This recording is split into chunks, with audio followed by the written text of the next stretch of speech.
নমস্কার বন্ধুরা, জানিয়ে দেব আজকের সর্বশেষ আপডেটগুলি। প্রথমে থাকছে সংবাদ শিরোনাম।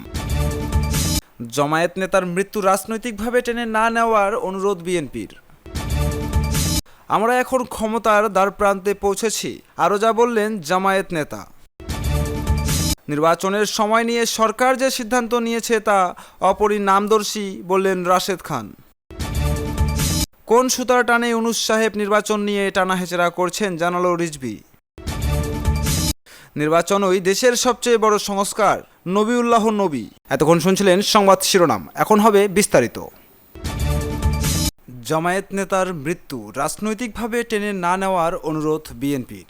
লক্ষ্মীপুরে পূর্বশত্রুতার জেরে প্রতিপক্ষের হামলায় জামায়াত নেতা কাউছার আহমেদ মিলনের মৃত্যুর ঘটনা রাজনৈতিকভাবে টেনে না নেওয়ার অনুরোধ জানিয়েছে বিএনপি। একই সঙ্গে রাজনৈতিক সহাবস্থানের আহ্বান জানিয়েছে বিএনপি নেতারা। তারা জানান, মাদক ও একটি চুরির ঘটনাকে কেন্দ্র করে হামলার ঘটনাটি ঘটে। ঘটনাটি সামাজিকভাবে নিষ্পত্তি বা জড়িতদের আইনগতভাবে বিচার হতে পারে। সোমবার সকাল 10:30টার দিকে জেলা শহরের গোডাউন রোড এলাকার বশির ভিলা হলরুমে আয়োজিত প্রেস ব্রিফিংয়ে বিএনপি নেতারা এ আহ্বান জানান। প্রেস ব্রিফিংয়ের বক্তব্য দেন বিএনপির চেয়ারপারসন খালেদা জিয়ার উপদেষ্টা আবুল খায়ের ভূঁইয়া, যুগ্ম মহাসচিব শহীদউদ্দিন চৌধুরী, জেলা বিএনপির সদস্য সচিব শাহাবুদ্দিন সাবু। শহীদউদ্দিন চৌধুরী এনি বলেন, আমরা জামায়াতকে অনুরোধ জানিয়েছি ঘটনাটি যেন রাজনৈতিকভাবে না নেওয়া হয়। নিহত কাউছারের ভাই আরজু ছিলেন যুবলীগের কর্মী। আরজু মাদক ও তার ছেলে চুরির ঘটনায় জড়িত ছিলেন। সামাজিক এই অবক্ষয়ের কারণে এলাকা ভিত্তিক মারামারির ঘটনা ঘটে, এতে স্বেচ্ছাসেবক দলের একজন জড়িত। এটি সম্পূর্ণ এলাকার ঘটনা, রাজনৈতিক কোনো ঘটনা নয়। জামায়াতের নেতারা আমাদের কথা দিয়েছেন ময়নাতদন্তের প্রতিবেদন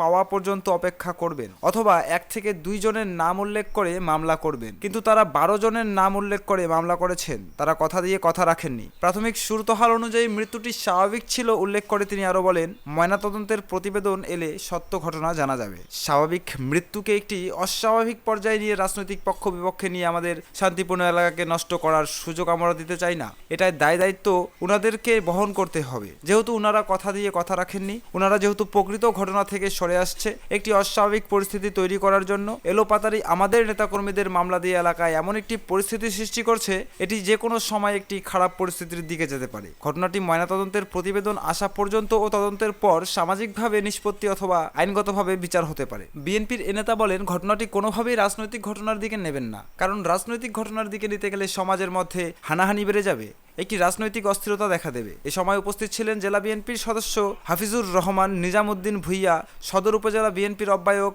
মঈনুদ্দিন চৌধুরী রিয়াজ, লক্ষ্মীপুর পৌর বিএনপির আহ্বায়ক মহবুবুর রহমান লিটন, জেলা ওলামা দলের সভাপতি শাহ মোহাম্মদ এমরান, জেলা যুব দলের আহ্বায়ক রেজাউল করিম লিটন, যুগ্ম আহ্বায়ক সৈয়দ রাশিদুল হাসান লিঙ্কন, জেলা স্বেচ্ছাসেবক দলের সভাপতি মহসিন কবির স্বপন, সাধারণ সম্পাদক হারুন রশিদ ও জেলা কৃষক দলের সভাপতি মাহবুব আলম মামুন প্রমুখ।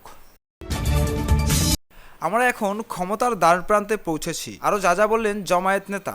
কেন্দ্রীয় জামায়াতে ইসলামীর সহকারী সেক্রেটারি জেনারেল মাত্তালনার রফিকুল ইসলাম খান বলেছেন, আগামীতে কাউকে ভোট কেন্দ্র দখল করতে দেওয়া হবে না। ভোট কেন্দ্র দখল করার চেষ্টা করলে দেশের জনগণ তাদের মাটির সঙ্গে মিশিয়ে দেবে। ফ্যাসিবাদ কায়েমের ভয় দেখালে তাদের পরিণতি একই হবে। যেনতেন নির্বাচন করে আর কোনো ফ্যাসিবাদ কায়েম হতে দেওয়া যাবে না। মাতালনা নিজামী সহ জামায়াতের সব নেতাকে হত্যা করা হয়েছে। জামায়াত কি কমেছে নাকি বেড়েছে? জামায়াত এখন ক্ষমতার দ্বারপ্রান্তে পৌঁছেছে। সোমবার দুপুরে পাবনার আটঘরিয়া উপজেলা জামায়াতে ইসলামীর আয়োজিত ঈদ পুনর্মিলনী অনুষ্ঠানে প্রধান অতিথির বক্তব্যে তিনি এসব কথা বলেন। রফিকুল ইসলাম খান বলেন, স্বাধীনতার পর যারাই ক্ষমতায় এসেছে জনগণের প্রত্যাশা পূরণ করতে পারেনি। জনগণ বারবার ষড়যন্ত্র, জুলুম ও ধোঁকাবাজের মধ্যে ছিল।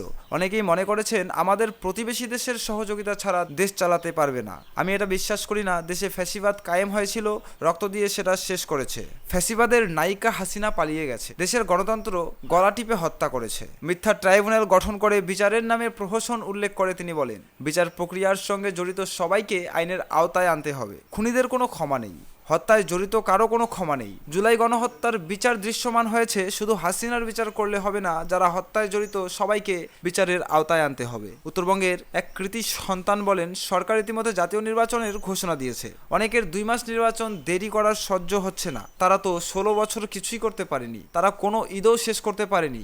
এই দেশ কারো বাপের নয়, আবার কারো পরিবারেরও নয়। কেউ চক্ষু রাঙিয়ে কথা বলবেন না। কোরআন পুড়িয়ে, অফিস পুড়িয়ে জমায়েতকে দমন করা যাবে না। দেশের বিরুদ্ধে ষড়যন্ত্রকারীদের বিরুদ্ধে হুঁশিয়ারি করে তিনি বলেন, দেশের ওপর আর কোনো দাদাগিরি ও আধিপত্যবাদ চলবে না। দেশকে নিয়ে যারা চক্রান্ত করছে ওদের রুখে দেবে 18 কোটি জনতা। দেশের মানুষ আগামীতে চাঁদাবাজ ও দখলদারির বিরুদ্ধে রায় দেবে।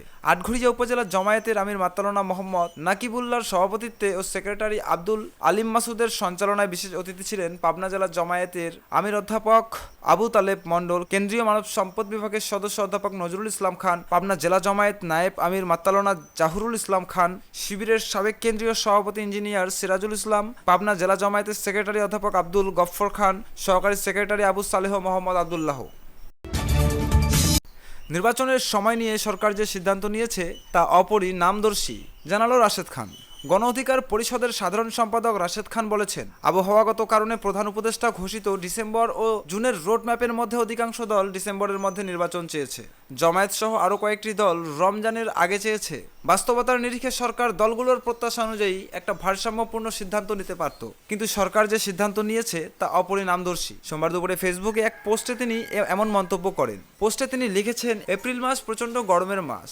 বাংলায় এই সময় চৈত্র মাস। চৈত্র মানেই চৌচির করা মাঠঘাট, কাঠফাটার রোদ্দুর, প্রচণ্ড গরম। চৈত্রের দাবদাহে জীবন হয়ে পড়ে অতিষ্ঠ। এই সময় নির্বাচন করতে হলে ভোটকেন্দ্রে সামিয়ানা ও ফ্যানের ব্যবস্থা করা বাধ্যতামূলক। বাড়ি বাড়ি থেকে ভোটারদের ভোটকেন্দ্রে নেওয়ার জন্য ছাদওয়ালা গাড়ি ব্যবস্থাও করতে হবে।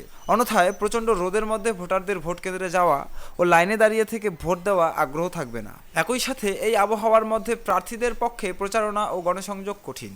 সরকারের উপদেষ্টাদের নিশ্চয় বিষয়গুলো অজানা নয় জানিয়ে তিনি আরও লিখেছেন, তবুও চৈত্র মাসে প্রচণ্ড গরমের মধ্যে নির্বাচন আয়োজন করার আগ্রহ কেন তাদের? এখানে কি ভিন্ন কোনো উদ্দেশ্য আছে? তারা কি এমন কিছু দেখাতে চায় যে ভোটার শূন্য নির্বাচন? কেন বলছে এই কথা? কারণ ইতিমধ্যে নির্বাচন সংস্কার কমিশন সুপারিশ করেছে, জাতীয় সংসদ নির্বাচনে কোনো আসনে 40% ভোট না পড়লে সেই আসনে পুনর্নির্বাচনের আয়োজন করতে হবে। ওই সময় আবহাওয়ার যে বাস্তবতা, কাঠফাটার রোদের মধ্যে কোনো আসনেই 40% ভোট পড়ার সম্ভাবনা নেই। আর বিষয়টা যদি তেমনই হয়, তার পরিণতি কি হবে তা অনুমেয়। আর এই কারণেই বলছি, এপ্রিলে নির্বাচনের আয়োজন দুর্বিসন্ধিমূলক। কোন সুতার টানে ইউনূস সাহেব নির্বাচন নিয়ে টানা হেচড়া করছেন, জানালো রিজভী। বিএনপির জ্যেষ্ঠ যুগ্ম মহাসচিব রুহুল কবির রিজভী অভিযোগ করেছেন, সরকার দেশে গণতন্ত্রের মূল উপাদান অবাধ ও সুষ্ঠু নির্বাচন থেকে জনগণকে বঞ্চিত করেছে।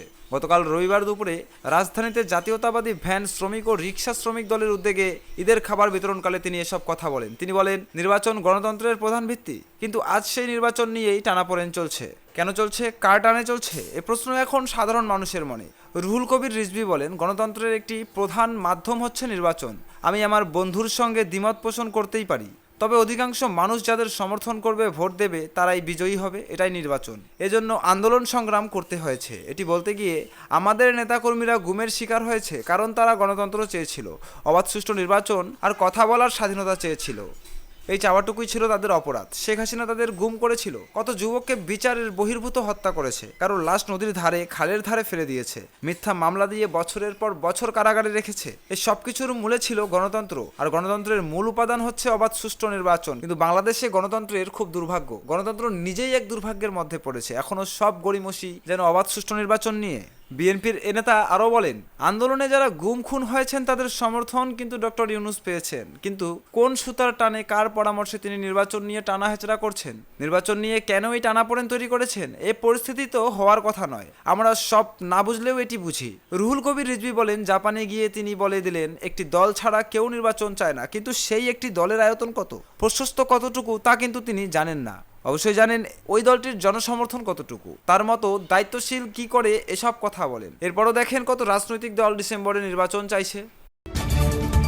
নির্বাচনই দেশের সবচেয়ে বড় সংস্কার, জানালো নবীউল্লাহ নবী। ঢাকা মহানগর দক্ষিণ বিএনপির সাবেক সিনিয়র যুগ্ম আহ্বায়ক নবীউল্লাহ নবী বলেছেন, নির্বাচনই জনগণকে ক্ষমতায়িত করার একমাত্র পথ। নির্বাচনই দেশের সবচেয়ে বড় সংস্কার, বাকি সব সংস্কার নির্বাচিত সরকার এসেই করবে। কিন্তু সরকারের মধ্যে থাকা একটি গোষ্ঠী দ্রুত নির্বাচন দিতে যাচ্ছে না। তারা এই বিষয়ে নানা অজুহাতে কালক্ষেপণ করে যাচ্ছে যেন নির্বাচন প্রক্রিয়া ব্যাহত হয়। গতকাল রবিবার যাত্রাবাড়িতে বিএনপি নেতাকর্মীদের সঙ্গে ঈদ শুভেচ্ছা বিনিময়কালে এসব কথা বলেন। তিনি আরও বলেন, এপ্রিলের প্রথমার্ধে নির্বাচন হলে একদিকে আবহাওয়ার সংকট এবং অন্যদিকে রমজানের মধ্যে নির্বাচনী প্রচারণা ও কার্যক্রম এমন এক পরিস্থিতি সৃষ্টি করতে পারে যা নির্বাচনকে পিছিয়ে দেওয়ার কারণ হিসেবে বিবেচিত হতে পারে। তাই কোনো অবস্থাতেই বিএনপি ডিসেম্বরের পরে নির্বাচন মানবে না।